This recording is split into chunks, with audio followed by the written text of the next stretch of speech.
ওম নমঃ শিবায়, হর হর মহাদেব। কেমন আছেন আপনারা সবাই? আশা করি খুব ভালো আছেন, আমরাও ভালোই আছি। এখন ঘড়ির কাঁটায় ওই 8:30 মতো বাজে। কিছুক্ষণ আগে প্যাকার্স অ্যান্ড মুভার্স দাদারা ফোন করেই আমাদেরকে জাগালেন ওই 6:30 নাগাদ যে আমরা লোকেশনের মধ্যে আসছি, আপনারা আসুন। তো ওনারা আসা মোটামুটি 1 ঘন্টা মতো হয়েও গেছে, 7টা নাগাদ ওনারা ঢুকে গেছেন।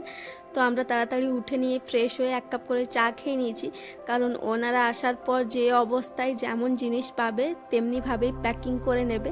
তো আমরা বেশ অনেকগুলো প্যাকার্স অ্যান্ড মুভার্স কোম্পানির সঙ্গে কথা বলেছিলাম, তাদের যে স্ট্রাকচার হয় ফিজের বা যে কস্ট হয় সেটাও দেখেছিলাম। তো তার মধ্যে এদেরটা আমাদের অ্যাফোর্ডেবল লেগেছে, তাই এনাদের সঙ্গে আমরা কন্ট্যাক্ট করি। আর এনারাই বারবার আমাদেরকে হোয়াটসঅ্যাপে বা কল করে কন্ট্যাক্ট করছিল যে আপনারা টেন্ডারটা দেবেন কি না দেবেন কি না। তো ভাবলাম যে এনারা তাহলে ফ্রড হবে না, না হলে এমনও হয় অনেক সময় যে পয়সাপাতি নিয়ে গাড়িতে মাল তুলে চলে গেল আর আপনার কোনো হদিশও ওনাদের পেলেন না, বা ওনারা যে স্লিপটা দিয়ে গেল আপনাদেরকে, বা সমস্ত কিছুই ফ্রড বেরিয়ে যেতেই পারে।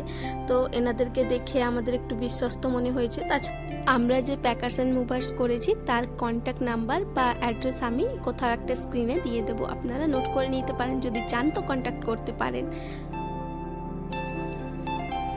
আর ইনি হলেন আমার প্রতিবেশী। ভাবলাম যাবার আগে একটা ফটো তুলে নিই, তাহলে স্মৃতি হিসাবে থেকে যাবে।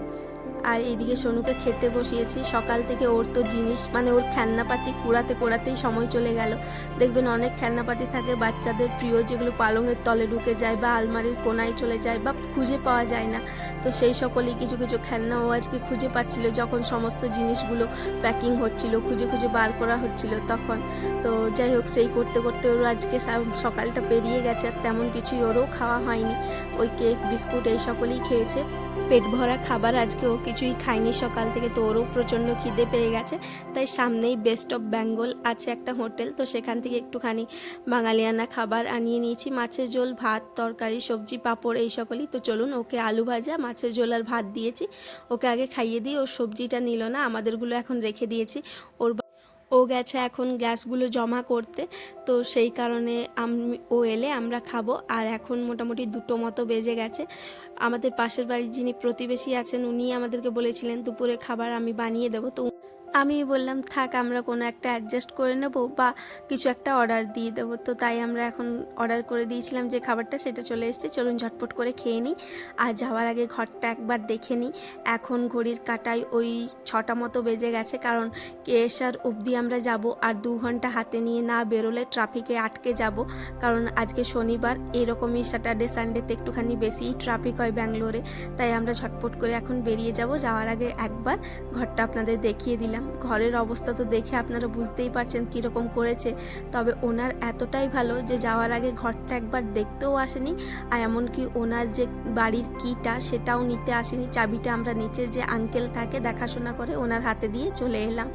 আর উনি এতটাই ভালো, জানি না আমাদের জীবনে আর আমরা এত ভালো ওনার পাবো কি না। যাই হোক, আমরা এখন কেএসআর রেলওয়ে স্টেশনে চলে এসেছি। বেশ অনেকটাই সময় লেগে গেল, 1.5 ঘন্টা মতো লেগে গেল। ট্রাফিক ছিল বেশ অনেকগুলো জায়গায়। তবে চলুন এবার দেখি ট্রেনটা কোথায় আসে। আর তারপর রাতে কিছু কিছু ভিডিও করেছিলাম, সেটা ওর ফোনে ছিল। তো ওর ফোনের ভিডিওগুলো না ডিলিট হয়ে গেছে কোনো কারণবশত, ওর ফোনটা খারাপ হয়ে গেছিলো, তাই সারানোর জন্য ফোনটা নিয়ে যাওয়াতে রিসেট করেছে বা কিছু করেছে, ফরম্যাট করেছে। তো ফলে যা কিছু ভিডিও ছিল সমস্ত ডিলিট হয়ে গেছে, তাই আমি রাতের আর কিছু দিতে পারলাম না। এখন আমরা সকাল থেকে আবারও আমার ফোনে যে ভিডিওগুলো করেছি সেটাতে যে যে ছিল সেটা আপনাদের সঙ্গে শেয়ার করছি। তো ঘড়ির কাঁটায় এখন 10:30 মতো হবে। চলুন ঝটপট করে একটুখানি মহারাষ্ট্রিয়ান ঝালমুড়ি বা ভেলপুরি ট্রাই করি। এখানে না প্রত্যেকটা জিনিসে একটুখানি লেবুর ব্যবহার বেশিই হয়। আমি মহারাষ্ট্রে ঢোকার পর যে কিছু টুকিটাকি খাবার খাচ্ছি সমস্তগুলোতেই লেবু কিন্তু পাচ্ছি।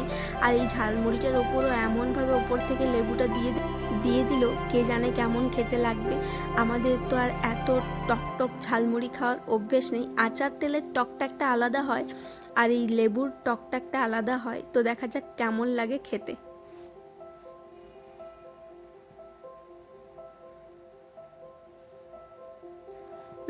বলেছিলাম না ভীষণ টক ছিল, ঝালমুড়িটা প্রচণ্ড টক ছিল। যাই হোক, তবে এটা দিয়েই এখন কাজ চালাই। তারপর কিছু দূর যাওয়ার পর একটা পাওভাজি নিয়েছিলাম।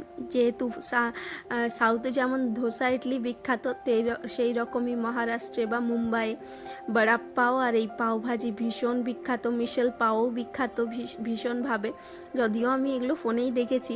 তো সেই রকম দেখেই একটা পাওভাজি নিয়েছিলাম, ওটা খেতে বেশ ভালো ছিল। ট্রেন মানে শুধু খাওয়া আর ঘুম, আর বাচ্চা থাকলে তো কোনো কথাই হবে না। তাই এখন আমরা দুটো সোলাপুরের বিখ্যাত কুলপি নিয়ে দুজনে এখন লড়াই করছি।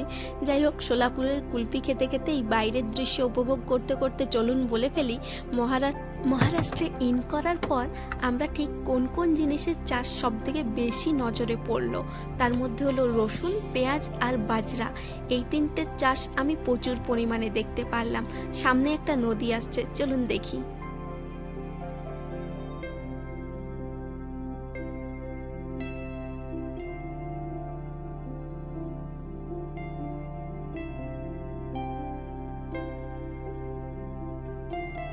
ট্রেনে চেপে নদী দেখতে পেলেই টুক করে একটা প্রণাম তো করতেই হবে। আর দেখুন, এই নদীর ধারে ধারে বেশ ছোট ছোট কয়েকটা নৌকাও রয়েছে, দেখতে অসম্ভব সুন্দর লাগছে। আর ইতিমধ্যেই আমাদের লাঞ্চ এসে হাজির, চলুন দেখি কি কি রয়েছে।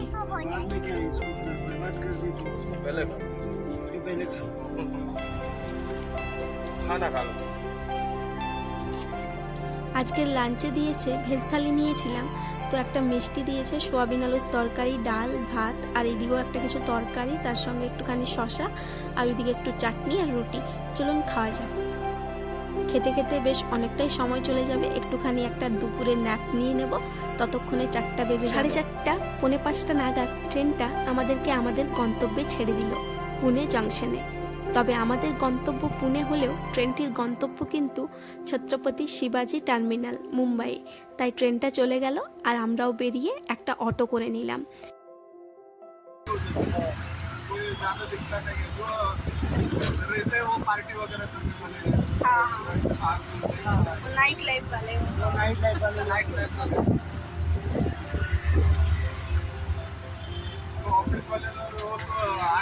এখন আমরা আমাদের অ্যাকোমোডেশনের দিকে যাচ্ছি। মানে কোম্পানি থেকে আমাদেরকে 15 দিন থাকার জন্য একটা হোটেলস দিয়েছে, তো সেখানেই আমরা যাচ্ছি। আমরা আমাদের অ্যাড্রেসটা অটো দাদাকে দিয়ে দিয়েছি, তো উনি আমাদের পৌঁছে দেবেন। তো চলুন যেতে যেতে এই সুন্দর রাস্তাঘাটগুলো দেখতে থাকি। এই পুনে শহরকে দেখতে দেখতে আমরা আমাদের গন্তব্যে ঠিক পৌঁছে যাব। আর এখানের মানুষজন, খাবার দাবার, আবহাওয়া, পরিবেশ সব কিছুই আমাদের কাছে একদমই নতুন। তাহলে চলুন এইবার থেকে আরও এক নতুন যুদ্ধ, নতুন পরিবেশ আর নতুন এই শহর দুটোকেই আপন করে নেওয়ার পালা। তো যাই হোক, আপাতত কিন্তু ব্যাঙ্গালোরের ভিডিও ওই অবধিই রয়েছে। তবে ব্যাঙ্গালোরে 2-4টা ভিডিও আরও আসবে, যেমন একটা cost of living in Bangalore, ওটা একটা দেব। তাছাড়াও একটা প্যালেসের দেব। আর ব্যাঙ্গালোরে রয়েছে একটা সায়েন্স মিউজিয়াম আর একটা পুরনো আর্কিটেক্টের মিউজিয়াম। তো সেই কটা জায়গা আমি গেছিলাম, তো যেগুলোর ভিডিও আমি পোস্ট করতে পারিনি। পুরনো চ্যানেলে পোস্ট করা আছে, নতুন চ্যানেলটা যেটা ক্রিয়েট করেছি এখন সেটাতে নেই। তো সেটাই আমি মাঝে মধ্যে আপলোড করে দেব এডিটিং হয়ে গেলে। তো চলুন যেতে থাকি। আরও একটা যেটা কমন জিনিস আমি পুনে শহরে নামার পর থেকেই দেখছি, সেটা হলো মহারাষ্ট্রে প্রত্যেকটা জায়গায় দোকান পাট, বাজার, এই রকম যানবাহন ছোট থেকে বড় সমস্ত জায়গাতেই কিন্তু ছত্রপতি শিবাজি মহারাজের কিন্তু স্ট্যাচু, মূর্তি বা ফ্ল্যাগ আমি দেখতে পাচ্ছি। প্রত্যেকটি জায়গায় আনাচে কানাচে থেকে শুরু করে প্রত্যেকটি জায়গায় নজরে পড়ছে, যেটা আমার খুবই ভালো লাগলো। তো চলুন যেতে থাকি আর দেখতে থাকি।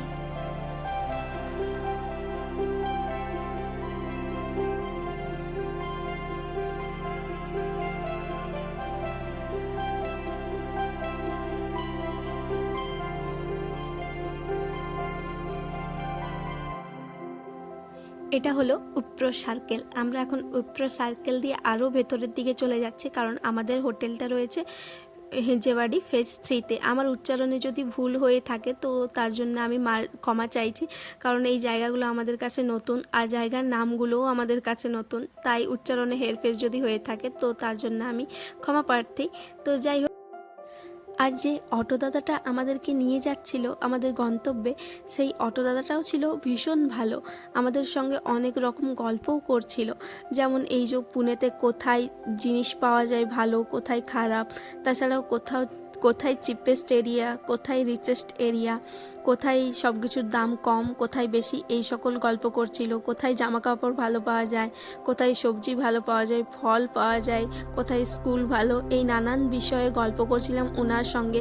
তারপর রাত্রেবেলায় যদি ডিউটি থাকে তো রাস্তাঘাটে কোনো প্রবলেম হতে পারে কি না, তো এই সকল নিয়ে ওনার সঙ্গে গল্প করতে করতে আমরা যাচ্ছি। আর উনি আমাদেরকে যতটুকু পারলেন ইনফরমেশন সমস্তটা দিলেন, কারণ উনি তো স্থানীয়, ওনার থেকে ভালো আর কেউ বলতে পারবে না। আর এখানে সামনে একটা মল রয়েছে, এটা হলো সবথেকে সামনের মল ফেজ 3 থেকে। তো যাই হোক, ওটা এই নতুনই ওপেন করেছে, বললেন কিছু বছর হবে। তো ওখানেও বললো জিনিসপত্র ভালো পাওয়া যায়। আর আমরা যে দিকটাই যাচ্ছি, যত ভেতরের দিকে যাব তত কম হয়ে যাবে দোকানপাট, বাজার, এগুলো যেমন কম হয়ে যাবে তত কিন্তু পরিবেশটা ভালো পাওয়া যাবে। মানে একটুখানি পাহাড় গাছপালা তত বেশি পাবো, তবে দোকানপাট, বাজার, মল ইত্যাদি যে ভ্যারাইটিস সেটা কিন্তু থাকবে না এই ভেতরের দিকে। ভেতরের দিক বলতে ওই ফেজ 3 দিকে তেমন কিছু এখনও হয়নি, এই মেট্রোর কাজ চলছে, এখনও মেট্রোর কাজ হতে বেশ কিছু বছর লেগেও যেতে পারে। তাছাড়া বাসের কানেক্টিভিটিও 11টা অবধিই থাকে, শহরের দিকে যদি যেতে চায় কোনো মানুষ তো 11টা অবধি রয়েছে, তারপর কিন্তু আর বাসও পাওয়া যায় না ঠিকঠাকভাবে। আর ভেতরের দিকে যত যাবেন ততই এইরকম পাহাড় দেখতে পারবেন। আশা করি আপনারা চারিপাশটা দেখলে বুঝতেই পারছেন, যত আমরা শহর থেকে ছেড়ে আসছি এই হিজেবাড়ি ফেজ 3 দিকে ততই কিন্তু বেশি পাহাড় নজরে পড়ছে। তবে অবশ্যই এগুলো হিলি পাহাড় নয়, মানে ঠান্ডা পাহাড় নয়। এই পাহাড় থাকলেও এত কিন্তু বেশ ভালো গরম গরম ফিল হচ্ছে, অনুভব হচ্ছে। তবে আমরা আমাদের লোকেশনে এসেই গেছি। তো যাই হোক, তারপর আমরা তো আমাদের লোকেশনে এসে গেছিলাম। আমরা নেমে নিয়ে একটুখানি রেস্ট করে একটা সামনেই ক্যাফেটেরিয়া রয়েছে, ওই ফুড কোর্ট রয়েছে, তো সেখানে চলে এলাম। আর এই ফুড কোর্টটার অ্যাম্বিয়েন্সটাও খুব সুন্দর, হালকা একটুখানি গান বাজছে, সবাই খাবার দাবার এনজয় করছে। ছোট ছোট বেশ অনেক রকমের খাবার দাবারের জিনিসপত্রের সাজানো গোছানো দোকান রয়েছে, তো চারিপাশটা দেখতে বেশ সুন্দর লাগছিল। তো চলুন, খাওয়া দাওয়া হয়ে গেছে, এবার যাওয়া যাক হোটেলের দিকে। আর এখানে লাইটগুলো দেখুন কেমন ডিজের মতো ঝকমক ঝকমক করছে। তো চলুন, আজকের ব্লগটা এখানেই রাখছি। এই ডিজের ধরা রাস্তা দিয়ে যেতে থাকি। এসে নিয়ে বেশ খানিকটা একটুখানি হেঁটে হেঁটে ঘুরলাম, তো ঘুরে বেশ ভালোই লাগলো। চারিপাশটা খুব স্নিগ্ধ, একদম চুপচাপ চারিপাশটা, যেহেতু পাহাড়ি এলাকা এই দিকটা, তো বেশি মানুষজনের ভিড় ভাড়ও নেই। আর তাছাড়া দোকান বাজার যেখানে কম সেখানে মানুষজনের ভিড়টাও কম থাকবে। তো তার ফলে কি যে নীরব বা নিস্তব্ধ রয়েছে এই জায়গাটা আর চারিপাশ। তাহলে চলুন, আজকের মতো গল্পটা এখানেই রাখছি। দেখা হচ্ছে অন্যতম গল্পে, পরবর্তী গল্পে। ততক্ষণের জন্য সবাই খুব ভালো থাকবেন, সুস্থ থাকবেন। Bye bye. আর আমার পেছনে রয়েছে এটা TCS কোম্পানি, তো ভালো থাকবেন। Bye bye.